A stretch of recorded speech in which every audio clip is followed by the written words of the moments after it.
हाँ जी, उस दिन अपनी बात भी हुई थी इस चीज को लेकर के कि लाइन एंड एंगल्स में डिफरेंस क्या होगा। जूनियर क्लास से 9th क्लास में अगर हम आए हैं तो हमारे पास में क्या चेंजेस आने वाले हैं इस टाइप के क्वेश्चन में। ध्यान दीजिएगा, आपको 9th क्लास में ज्यादा क्वेश्चन ऐसे मिलेंगे जिसमें आपको पैरालाइज का सिस्टम कंप्लीट करना होगा। हमने उस दिन भी बात की थी इस क्वेश्चन की। चलो आज थोड़े से और क्वेश्चन करते हैं। आज का चलो पहला क्वेश्चन लेते हैं। It says if AB is parallel to CD, where is A? This one is line A and AB and this one is the way CD मान लीजिए, ठीक है। और ये कुछ इस तरह की फिगर है। Suppose he says this is 120 degree, this angle is 130 degree, and we have to find out the value of x in this system. AB and CD are parallel to each other, and he says the question is find x. यहाँ पे आप x की value को calculate करके बताएं। बात समझिएगा बेटा, ठीक है। इस सिस्टम में प्रॉब्लम ये है, या 10th क्लास से 9th क्लास में डिफरेंस ये आया है, the system is not complete. System is not complete, right? If the system is not complete, that it simply means that we have to complete it. भाई AB line है, मान लीजिए ये line की AB, ये थी CD, और ये अगर स्ट्रेट चली जाती अपने पास ट्रांसवर्सल स्ट्रेट होगी, तो हम कहते हैं ये 120 डिग्री है, तो ये बता सकते हैं हम आराम से ये 60 डिग्री होगा, क्योंकि ये को इंटीरियर एंगल्स हैं, interior angles on the same side of the transversal है। लेकिन ऐसा में तो केस नहीं है, राइट। इसी तरह से अगर ये वाली ट्रांसवर्सल होती ऊपर तक चल जाती तो कहते हैं ये भी ट्रांसवर्सल है, तो चलो एंगल्स निकालेंगे। लेकिन इस केस में क्या करें, इस केस में ऐसा करते हैं, through O draw a line parallel to AB, मान लेते हैं यहां से ड्रॉ करते हैं।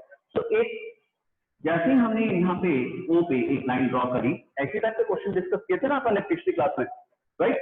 क्या फायदा हुआ इस लाइन को ड्रॉ करने का? इस लाइन को ड्रॉ करने का फायदा हुआ कि हमें एक पैरेलल लाइन मिलेगी, AB and PQ are parallel to each other, CD and PQ are parallel to each other. तो हमारे पास में आराम से ये वाला अगर एंगल 120 है तो हम एंगल 1 बता सकते हैं, अगर एंगल 130 है ये वाला तो एंगल 2 भी बता सकते हैं, तो हम x की वैल्यू बता सकते हैं इन शॉर्ट। ये तो नो चेक चलिए। तो हमारा बात उस दिन भी हुई थी, हमारा सॉल्यूशन कैसे स्टार्ट होगा, कंस्ट्रक्शन से। तो सबसे पहले हम कंस्ट्रक्शन लिखते हैं, जस्टिफाई करते हैं कि कंस्ट्रक्शन क्यों की गई, ये समझ में आ गया। बिना कंस्ट्रक्शन के तो सॉल्व नहीं होता, ये पैरेलल लाइन का सिस्टम ही कंप्लीट नहीं हो रहा था, तो हमने पैरेलल लाइन को कंप्लीट करने के लिए ऐसा सिस्टम बनाया। अब हमारे पास में बहुत इजी हो गया, लेकिन हमें कंस्ट्रक्शन की तो उसको प्रॉपर्ली लिखना जरूरी है हमारे लिए, है ना। चलिए तो लिखते हैं, थ्रू ओ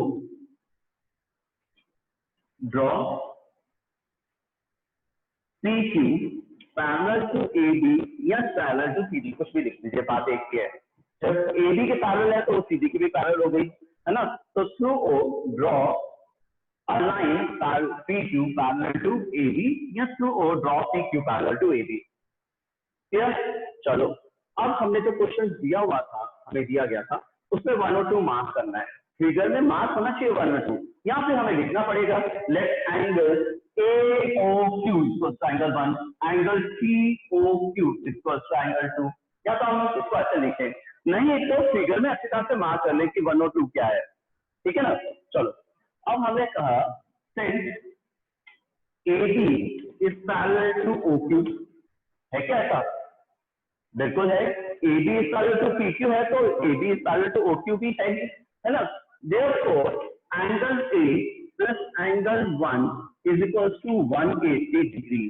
रिलेशन क्या है हमें मालूम है, पैरेलल लाइन में अगर same side of the transversal दो को इंटीरियर एंगल से लिए जाए, interior angle on the same side ले लिए जाए, तो उनका सम 180 होता है। कब? जब लाइन पैरेलल होती है तो एंगल A और एंगल 1 का सम 180 होना चाहिए। एंगल A तो 120 है, तो एंगल A1 इक्वल्स टू अपने पास आ जाएगा 60 डिग्री। क्लियर? कोई के एंगल के कांसेप्ट से एंगल 1 निकाल दिया अपन ने 60 डिग्री। सिमिलरली अब यहाँ पे भी अगर अपन देखा जाए तो एक कमी है, वो कमी ये है जो हमें समझाया जा रहा था शुरू से कि only the answers are not required, answer with specific reasons with logic and all are welcome। तो आंसर्स में हमेशा हमें लॉजिक या रीजन, जो भी रीजन हो वो रीजन लिखना चाहिए। यहाँ पे रीजन क्या है, angle A plus angle A equal to 180, angle 1 plus angle A equal to 180 क्यों कहा हमने, क्योंकि ये दोनों को इंटीरियर एंगल्स थे इसलिए। तो लिखिए को इंटीरियर एंगल्स हैं, उनका सम 180 होता है वगैरह सब लिखने की जरूरत नहीं, लेकिन एंगल 1 और 120 का रिलेशन ये दोनों सप्लीमेंट्री क्यों है, इनका सम 180 क्यों है, ये हमें रीजन लिखना चाहिए, ठीक है ना। फिर अपने पास में दूसरा सिस्टम आया, क्या दूसरा सिस्टम था कि PQ और CD भी पैरेलल थी, तो हम ऐसा लिख सकते हैं PQ is parallel to CD या OQ is parallel to CD, ठीक है। सिमिलरली अगर हम लिख लेते हैं तो हमें दोबारा से रीजन नहीं लिखना पड़ेगा। तो similarly OQ is parallel to CD, therefore angle 2 plus angle C is equal to 180, सही है। एंगल 2 और एंगल CD का सम क्या रखिए 180, वो सप्लीमेंट्री होंगे, कोइंसिडेंट एंगल्स होंगे, क्यों होंगे, क्योंकि हमें मालूम है कोइंसिडेंट एंगल्स का सम 180 होता है since the lines are parallel. We need not to give the reason again, ऐसी जरूरत नहीं है हमें वापस से रीजन देने की, क्योंकि हम इसी क्वेश्चन में यहाँ पे लिख चुके हैं इसका रीजन कि इस पहले केस में भी क्या हुआ था, है ना। दूसरी बात, जब लाइन पैरेलल होते हमने वर्ड यूज किया सिमिलरली, सिमिलरली का मतलब यही हुआ कि हमने जो पहले रीजन दिया था उसी तरह से हम दूसरी बात एक बार क्वेश्चन को सॉल्व कर रहे हैं, right. Angle C is 130, so angle 2 is 180 minus 130, that means 50 degree. Angle 2 आ गया 50 डिग्री, कोइंसिडेंट एंगल्स को निकालना बहुत बड़ी बात नहीं है ना। नाउ क्या दिया हुआ था, आपने को तो x पूछा था, हमने कहा now x is equal to angle 1 plus angle 2, x का मेजरमेंट कितना है, एंगल x का मेजर है एंगल 1 और एंगल 2 का सम। एंगल 1 कितना है, एंगल 1 हम निकाल चुके हैं 60 degree and angle 2 is 50 degree, so their sum is 110 degree. तो इस एंगल x की वैल्यू जो हमें फिगर में दी हुई थी, ये मिटाना नहीं है, वापस से मैं आपको समझाने के लिए हटा रहा हूँ, ये x की वैल्यू जो है वो 110 डिग्री है।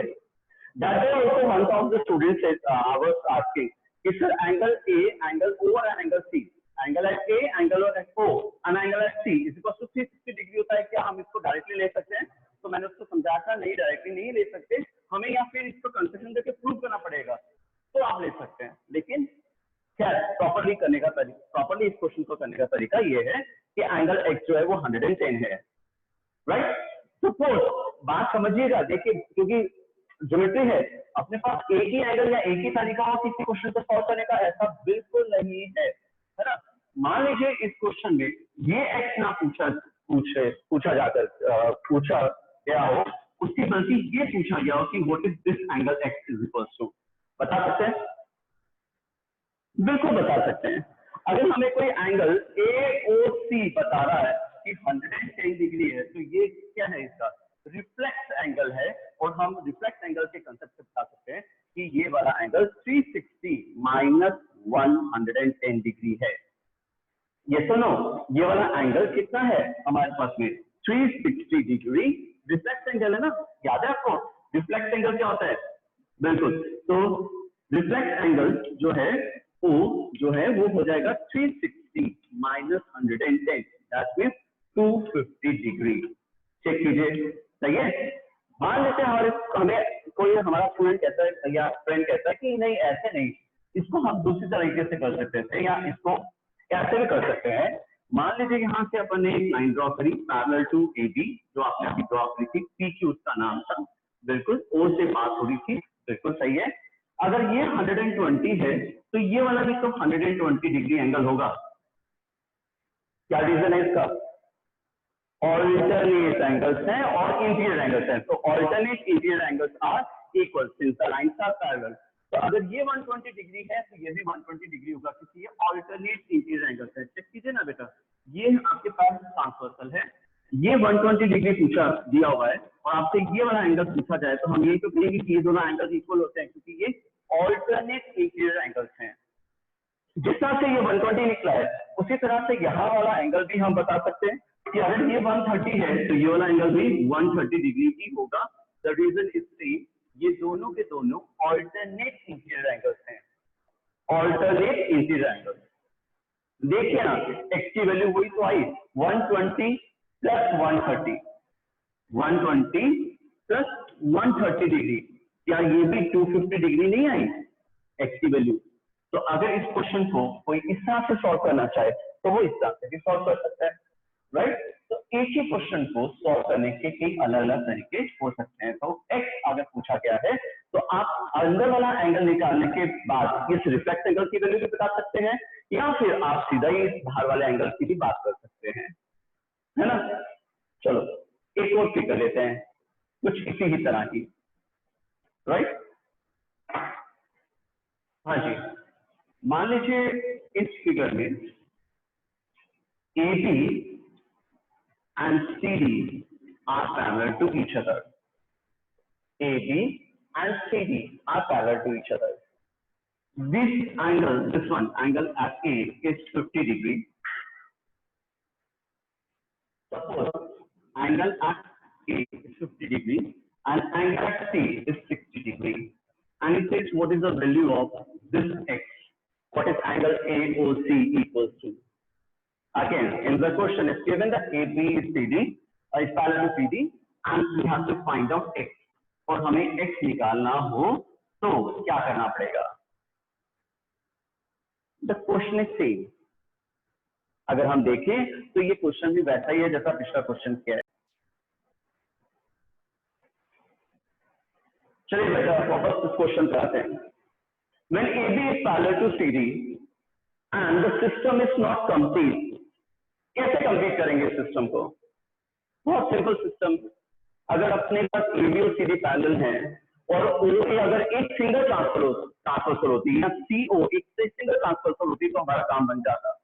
हम 8th क्लास में होते, लेकिन अगर हम 9th क्लास में आ गए हैं तो हमसे ये उम्मीद की जाती है कि हम इस सिस्टम को कंप्लीट करें। तो through O we can draw a line parallel to AB और CD। इसी के भी पैरेलल बनाए होंगे तो तीनों आपस में पैरेलल नहीं है ना, और इसको 1 और 2 मान करके रखूं मैं। देखिए ना, what is angle 1 equals to? It's a very simple system ना। अपने पास ये दो लाइन्स हैं, इसका नाम है AB और ये लाइन है अपने पास में PQ, और ये ट्रांसवर्सल इस तरह से जा रही है। अगर ये 50 डिग्री है और हमसे कोई पूछे कि एंगल 1 कितना है तो हम बता सकते हैं आराम से, हमें इस लेवल तक होना चाहिए कि हम इसको पहचान सकें कि एंगल कौन से हैं। ये दोनों ऑल्टरनेट इंटीरियर एंगल्स हैं, ये दोनों एंगल्स ऑल्टरनेट इंटीरियर एंगल्स हैं। फिर दूसरी बार भी आते हैं, उस तरफ में आते हैं, तो अपने पास क्या हुआ कि आपकी बात यहाँ पे एक और लाइन दी हुई है, वो है CD, राइट। ये एंगल है अपने पास में 60 डिग्री। क्या इस तरह से फिगर है? नहीं। तो इसको मैं रद्द कर देता हूँ और वापस से ट्रांसवर्सल बनाने की कोशिश करता हूँ। ये ट्रांसवर्सल अब इस तरह से है, ये है यहाँ पे, है ना। ये 60 डिग्री का एंगल है, तो ये वाला एंगल 2 कितना होगा? चेक कीजिए, क्या हम इसको रिकॉग्नाइज कर पाते हैं? तो अब आप इस लाइन को भूल जाएं। When PQ is parallel to CD और एक जगह 60 डिग्री दिया हुआ हो, उसका करस्पॉन्डिंग बल्कि ऑल्टरनेट इंटीरियर एंगल एंगल 2 है, क्या हम इसको पहचान पा रहे थे कि ये एंगल 2 होगा? हमें छोटे थे ना, शायद में तो हमें ऐसे भी समझाया होगा टीचर ने, बोला अगर देखो Z बन रहा है, Z बनता है तो ऑल्टरनेट इंटीरियर एंगल्स होते हैं और वो इक्वल होते हैं when the lines are parallel. So these two angles are equal. Angle 2 is equal to angle 60 degree. Isn't it the same? वही पहले जैसी फिगर नहीं है ना? तो सॉल्यूशन भी उसके जैसा ही होगा। लिखते हैं through O draw PQ parallel to AB।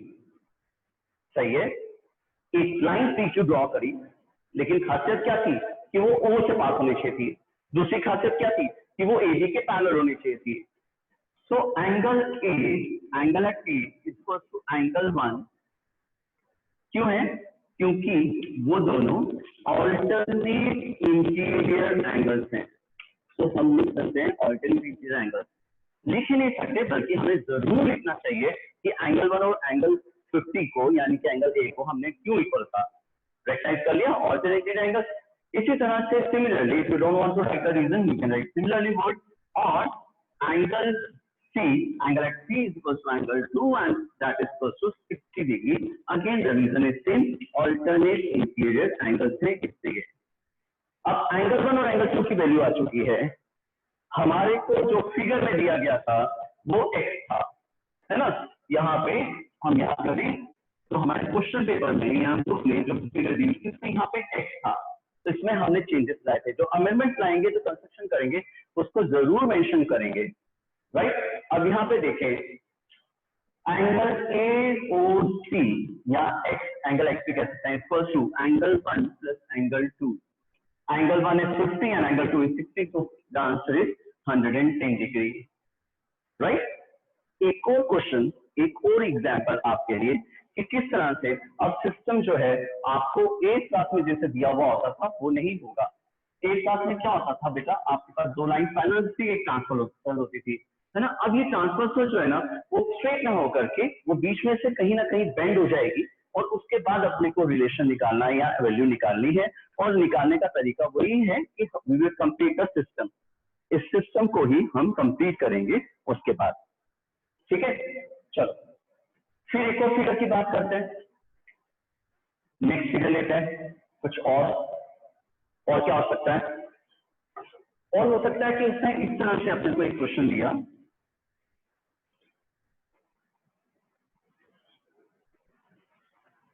इस फिगर में AB, CD और EF all are parallel to each other. In this question, suppose he says AB is parallel to CD and is parallel to EF. All these three are parallel to each other. Suppose, okay. अब वो कह रहा है कि ये angle को angle B पे जो है वो तो है 70 डिग्री, और एंगल जो C पे है वो है 120 डिग्री, राइट। आपको इस वैल्यू, इस एंगल X की वैल्यू बतानी है। What is the value of this angle X? Check कीजिएगा। अगेन एक ऐसा सिस्टम जो कंप्लीट नहीं है, अगर ये 70 है तो EF से पूछा होता, यानी ये पूरा एंगल पूछा होता तो अपन कहते हैं 70 डिग्री है। ऑल्टरनेट इंटीरियर एंगल से उसने ये नहीं पूछा। अगर उसने ये 120 दिया था और हमसे ये वाला एंगल यहां तक का पूछ लेता तो हम बता देते कि ये 60 डिग्री है, क्योंकि ये को इंटीरियर एंगल्स हैं और को इंटीरियर एंगल्स का सम 180 डिग्री होता है, दे आर सप्लीमेंट्री। अब ये क्वेश्चन क्या हुआ, एक तरह से देखा जाए तो ना तो इस सिस्टम में पूरा है ना उस सिस्टम में पूरा है, ये तीसरा जगह बीच में फंसा हुआ एक छोटा सा एंगल X है। अगर ये इस तरह क्या क्वेश्चन है या एंगल है तो हम इसकी वैल्यू आराम से बता सकते हैं, क्योंकि जब देखिए आंसर तो हमने खुद नहीं बता दिया कि मैं ये पूरा एंगल बता सकता हूँ, ये 70 डिग्री है। मैं ये छोटा वाला एंगल बता सकता हूँ, ये 60 डिग्री है। तो ये जो बचा हुआ छोटा सा X है वो क्या है, ऑफकोर्स ये 10 डिग्री है ना। तो देखिए जरा, इसमें भी अगर हमें कोई कंस्ट्रक्शन की जरूरत पड़ती तो वैसे कर सकते थे, लेकिन ये बिना कंस्ट्रक्शन के भी सॉल्व हो रहा है, क्योंकि इसमें तीनों लाइंस का सिस्टम अपने को क्लियर दिया हुआ है। अब again if you want to mark 1 to 3 you are welcome to do so. आप अपनी जब कॉपी में क्वेश्चन बनाएंगे तो आप उसमें 1 to 3 मार्क कर लीजिएगा अच्छी तरह से, नहीं तो आपको लिखना पड़ेगा फिर angle AEF is equal to angle A। Let दिया एंगल A एंगल 1 करो, ठीक है। इस तरह से एंगल DEF को अपन ने मान लिया एंगल 2, राइट। अगर 1 और 2 लिखना चाहते हैं तो, और अगर आप नहीं लिखना चाहते तो आप इनके नंबर, इन एंगल्स के नाम के हिसाब से इसका सोल्यूशन देंगे, ठीक है ना बेटा। देखिए फिगर को अच्छी तरह से देखिएगा। AB is parallel to CD is parallel to EF. All the three lines are parallel to us. It's given that all the three lines are parallel. So we have to find out the value of X. This angle X, ये angle X निकालना है अपने को इस figure में। कोशिश करें जरा, चलो इसको लिखने की कोशिश करते हैं, कैसे लिखेंगे। कंस्ट्रक्शन है नहीं तो फिगर सोल्यूशन पे चलते हैं। Angle ABE is equal to angle DEF। Check कीजिए बेटा, angle ABE is equal to angle DEF। What we are doing? We are taking these two lines as parallel। उसको छोड़ दो। अब देखो क्या एंगल ABE और एंगल DEF इक्वल होने चाहिए? हाँ, छोटे बच्चों की तरह बात करूं तो Z बन रहा है, ऑल्टरनेट इंटीरियर एंगल्स हैं, ये दोनों इक्वल होने चाहिए। ये 70 डिग्री इक्वल होगा since they are alternate interior angles। बन रहा है ना Z, देखो ठीक है। चलो अब वापस लाइन की केस में चलते हैं। ये था C, और ये वाला एंगल अपने को दिया हुआ था 120 डिग्री, ये था। अब इन दोनों पैरेलल की बात कर रहे हैं तो इसको मैं हटा देता हूं, ये नीचे। अब देखिए अगर आपको ये 120 दिया हुआ है तो ये बता सकते हैं एंगल क्या है, बिल्कुल बता सकते हैं। इनका रिलेशन क्या है आपस में? Yes, they are supplementary because they are co-interior angles. Interior angles on the same side of the transversal है। इन ऐसे एंगल्स को हम co-interior angles कहते हैं, है ना? तो अब देखिए angle DCE, angle DCE plus angle CEF is equal to 180 degree. Check कीजिए ना बेटा, ठीक है ना? एंगल DCE और एंगल CEF दोनों का सम 180 डिग्री होगा, सिर्फ they are co-interior angles. Therefore, angle CEF is 180 minus 120. Can I write directly? 60 degree, right? को-इंटीरियर angles का सम 180 होता है पैरेलल की। अब ओवरऑल क्वेश्चन को देखें, हमारे पास में यहाँ पे एक और केस थी, उसका नाम था AB और ये 70 डिग्री गिवन था, है ना? अब देखिए ना बच्चे, अपने को एंगल BEF भी मालूम है, सॉरी, एंगल BEF भी मालूम है, एंगल CEF भी मालूम है, दोनों मालूम है। अगर एंगल BEF में से CEF को माइनस कर दे तो फिगर में देखिएगा, नाम पे ज्यादा मत ध्यान देना, शायद कंफ्यूजन होगा। BEF एंगल में से CEF एंगल को माइनस कर दें तो आ जाएगा ना ये छोटा सा एंगल जो x दिया हुआ था वो, ठीक है? तो लिख लेते हैं since x is equal to angle BEF minus angle CEF, clear है? तो 70 में से 60 को माइनस कर लेते हैं, क्या हो जाएगा अपने पास में? 10 डिग्री आंसर है इसका, x is equal to 10 degree. Got it? मुश्किल नहीं, समझना जरूरी है, और अगर समझ में नहीं आया तो थोड़ा सा मुश्किल लगेगा, है ना? सिंपल। पहले अपन ने कहा ये एंगल बन रहा है Z, तो ये पूरा एंगल अपने पास है 70 डिग्री, यहां से यहां तक ये पूरा 70 डिग्री है। फिर हमने कहा एक और सिस्टम है, EF और CD की पैरेलल है, और अगर हम इस केस की बात करें तो अगर ये 120 डिग्री है तो यहाँ पे ये वाला एंगल जो छोटा एंगल है ये 60 डिग्री होना चाहिए। ये पूरा 70 वो 60, तो बीच में बचा हुआ ये X एंगल जो है वो कितना हो जाएगा? 10 डिग्री हो जाएगा, राइट, है ना? चलिए एक और क्वेश्चन ले, आज का लास्ट क्वेश्चन लेता हूँ, फिर मैं आपसे कुछ फिगर्स आपको ड्रॉ करके दूंगा और आप मुझे बताइएगा कि उन सिस्टम्स को भी कैसे सॉल्व कर सकते हैं। याद रखिएगा इस तरह के अपने को रेफरेंस बुक में जितने क्वेश्चंस मिले हमें जरूर करने चाहिए प्रैक्टिस के लिए, क्योंकि इनसे हमारी प्रैक्टिस या यूं कह लीजिए हमारे फंडास जो है वो क्लियर होते चलेंगे, है ना? चलो अब बात करें, सीधी ट्रांसवर्सल नहीं जाएगी, चलो नहीं जाएगी, नहीं करते। AB and CD is parallel to each other and the question AB is parallel to CD, ठीक है, बढ़िया है, कोई दिक्कत नहीं। अब वो ये कह रहा है कि ये वाला अगर एंगल 135 डिग्री हो और ये एंगल अपने पास जो एंगल D पे दिया हुआ है ये 40 डिग्री हो मान लीजिए, तो x की वैल्यू बता सकते हो क्या आप वैल्यू x एंगल की बता सकते हो? अब इतने एग्जाम्पल के बाद हमें ये बात तो समझ में आ चुकी है कि AB और CD पैरेलल तो हैं, लेकिन यहाँ पे प्रॉब्लम ये है कि जो ट्रांसवर्सल है वो सीधी नहीं है, वो ट्रांसवर्सल जो है वो दोनों में से क्रॉस होती हुई जा रही हो ऐसा नहीं है, वो बीच में से बेंड हो गई। The question is almost same as we have done it earlier. ऐसे क्वेश्चन क्या था, क्या करेंगे? बिल्कुल यहां से एक कंस्ट्रक्शन करते हैं लाइन की which is parallel to AB। ये PQ ड्रॉ करिए अपने parallel to AB passing through O। Sorry, इसके दो पार्ट करते हैं, इसको कहते हैं एंगल 1, इसको कह लेते हैं एंगल 2। सॉरी, एंगल 1 और 135 का क्या रिलेशन है? एंगल 1 जो ये ऊपर वाला है इसका, और ये 135 डिग्री एंगल जो दिया हुआ है इसका रिलेशन क्या है, चेक कीजिए। क्या ये करस्पॉन्डिंग एंगल्स हैं? नहीं। क्या ये ऑल्टरनेट हैं? नहीं। तो फिर ये क्या बचे? ये को-एटेड एंगल्स हैं, है ना।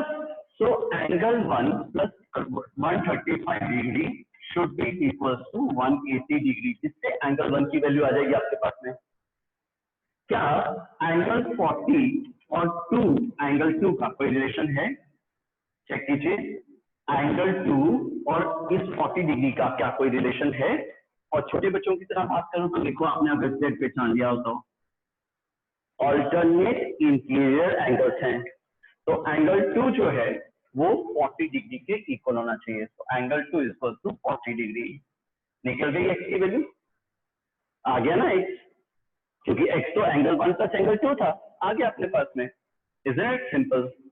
तो फिगर आपको थोड़ी सी कॉम्प्लेक्स बनाने की कोशिश की जाएगी, लेकिन अगर आप एंगल्स को रिकॉग्नाइज करना समझ गए हैं, सीख गए हैं, तो फिगर चाहे उल्टी पुल्टी कैसी भी हो, आप आराम से समझ सकते हैं उस फिगर का मतलब, है ना। उसको सॉल्व करना आसान काम है। जैसे एक और क्वेश्चन लेते हैं। मान लीजिए ये E इस तरह की बनी हुई है, ये AE है and it is parallel to CD in this figure. Suppose this angle is given to us as 60 degree. This angle is given to us as 40 degree. And he says, what is the value of this x? यहाँ पे x है, उसकी value क्या है? Question clear है ना? AB is parallel to CD और find x करना है अपने को, ठीक है। अब इतने एग्जांपल्स के बाद में मैं उम्मीद करता हूँ कि आप इसको आराम से खुद ही सॉल्व कर सकते हैं और मुझे इसका सोल्यूशन बता सकते हैं, ठीक है।